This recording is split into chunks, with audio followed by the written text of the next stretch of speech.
କହିବି। ବିନା ମେସିନ୍ ବିନା ତାମଝାମରେ ଆଠୁ ସହଜ ଉପାୟ ଆଉ କିଛି ନଥିବ। ଶୁଦ୍ଧ ଦେଶୀ ଘିଅ ବାହାର କରିବାର ଟିପ୍ସ ଆଉ ଟ୍ରିକ୍ସକୁ ବତେଇବି। ଆପଣମାନେ ଭିଡ଼ିଓଟିକୁ ଜମା ବି ସ୍କିପ୍ ନ କରି ଶେଷ ଯାଏଁ ଦେଖନ୍ତୁ। ନମସ୍କାର, ଦୀପ୍ତି ଗୁଡ୍ ଲାଇଫ୍ ଚ୍ୟାନେଲକୁ ଆପଣ ସମସ୍ତଙ୍କୁ ବହୁତ ବହୁତ ସ୍ୱାଗତ। ଚାଲନ୍ତୁ ଭିଡ଼ିଓଟି ଆରମ୍ଭ କରିବା। ମୁଁ 1 ଲିଟର ଦେଶୀ ଗାଈ କ୍ଷୀର ନେଇଛି। ଆପଣମାନେ ମଇଁଷି କ୍ଷୀର ବା ଫୁଲ୍ ଫ୍ୟାଟ୍ ପ୍ୟାକେଟ୍ କ୍ଷୀର ନେଇପାରିବେ। ମୁଁ କ୍ଷୀରକୁ ଭଲ ଭାବରେ ଫୁଟେଇ ଫ୍ରିଜରେ ରଖିଦେଇଥିଲି।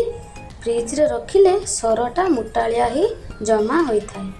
ମୁଁ ଏମିତି 15ରୁ 20 ଦିନ ହେବ କ୍ଷୀରର ସରକୁ ଜମେଇ ରଖିଥିଲି।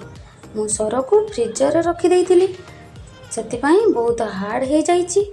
ତାକୁ କିଛି ସମୟ ନର୍ମାଲ୍ ହେବା ପାଇଁ ଛାଡ଼ିଦେବା। ନର୍ମାଲ୍ ହେବା ପରେ ମୁଁ ଗୋଟିଏ ହୁଇସ୍କର ସାହାଯ୍ୟରେ ବୁଲଉଛି। ଆପଣମାନେ ହୁଇସ୍କର ଜାଗାରେ ବେଲଣା କାଠିରେ ମଧ୍ୟ ଏମିତି ବୁଲେଇ ପାରିବେ।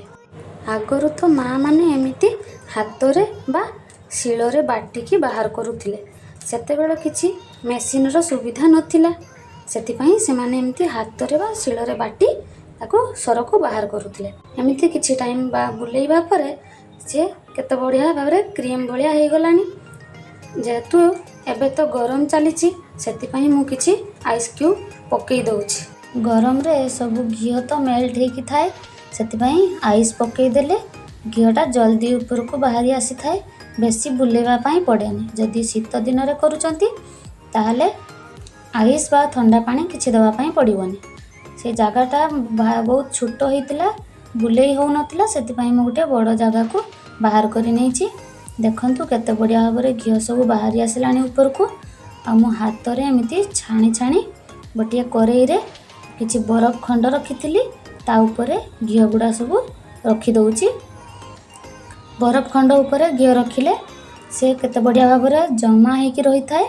ଆଉ ଯାହା ବି ଏକ୍ସଟ୍ରା ପାଣି ଥାଏ ସିଏ ତଳରୁ ବାହାରିଯାଏ। ମୁଁ ଘିଅ ସବୁ ହାତରେ ଏମିତି ବାହାର କରି ନେଇ ରଖିଦେଇଛି।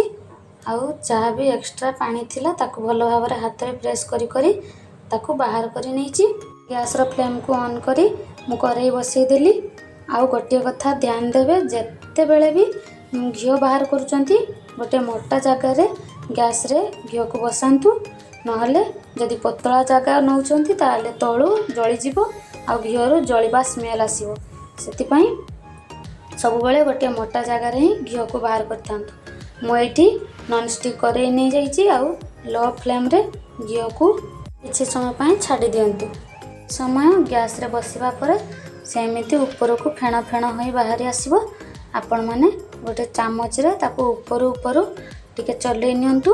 ଦେଖନ୍ତୁ କେତେ ବଢ଼ିଆ ଭାବରେ ଘିଅ ସବୁ ବାହାରି ଆସିଲା। ମୋ ଟିପ୍ସ ଆଉ ଟ୍ରିକ୍ସ ଅନୁସାରେ ଘିଅ ବାହାର କରନ୍ତୁ।